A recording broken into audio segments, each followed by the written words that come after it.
ক্যাপ্রোজেন হলো এমন একটি ইনজেকশন যা গর্ভবতী মহিলাদের মধ্যে প্রসবকালীন জন্মের ঝুঁকি কমায় যাদের এই ধরনের গর্ভপাতের ইতিহাস আগে রয়েছে। ক্যাপ্রোজেন হলো একটি ফ্যাকাশে হলুদ রঙের স্টেরাইল ইনজেকশন যা 1 মিলি এবং 2 মিলি অ্যাম্পুল আকারে পাওয়া যায়। 1 মিলি অ্যাম্পুলটিতে রয়েছে হাইড্রোক্সিপ্রোজেস্টেরন ক্যাপোরাইড 250 মিলিগ্রাম আর 2 মিলি অ্যাম্পুলে রয়েছে হাইড্রোক্সিপ্রোজেস্টেরন ক্যাপোরাইড 500 মিলিগ্রাম, যেটা ক্যাপ্রোজেন ডিএস নামে পাওয়া যায়। আর স্ক্রিনে আপনারা এটা দেখতে পাচ্ছেন। এই ইনজেকশনের প্রস্তুতকারক হচ্ছে নোভিস্তা ফার্মা লিমিটেড। বিভিন্ন শারীরিক অসুখের কারণে বা শারীরিক ঘর্ষণের কারণে অনেক গর্ভধারণকারী মা গর্ভপাতের ঝুঁকিতে থাকেন। এমনও অনেক নারী আছেন যাদের পরপর 1টি 2টি 3টি পর্যন্ত বাচ্চা নষ্ট হয়ে যাচ্ছে। পেটে বাচ্চা পরিপক্ক হওয়ার আগেই গর্ভপাত হয়ে যাচ্ছে, কোনোভাবে বাচ্চা পেটে রাখা সম্ভব হচ্ছে না।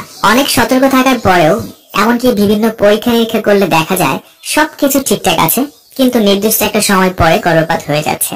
এই ধরনের স্বতঃস্ফূর্ত অভ্যাসগত গর্ভপাতের ইতিহাস যাদের রয়েছে সেই সব রোগীদের ক্ষেত্রে একজন বিশেষজ্ঞ ডাক্তার ক্যাপ্রোজেন ইনজেকশন দিয়ে চিকিৎসা করে থাকেন। হাইড্রোক্সিপ্রোজেস্টেরন ক্যাপোরাইড ইনজেকশনটি অভ্যাসগত গর্ভপাতের ঝুঁকি কমায় এবং সফলতার সাথে গর্ভধারণ করতে সাহায্য করে। ক্যাপ্রোজেন ইনজেকশন একটি কৃত্রিম স্টেরয়েড হরমোন যা মেডোরক্সিপ্রোজেস্টেরন অ্যাসিটেট এবং মেজেস্ট্রল অ্যাসিটেটের অনুরূপ। এই ধরনের হরমোন ইনজেকশন একজন ডাক্তার খুবই সতর্কতার সাথে ব্যবহার করে থাকেন।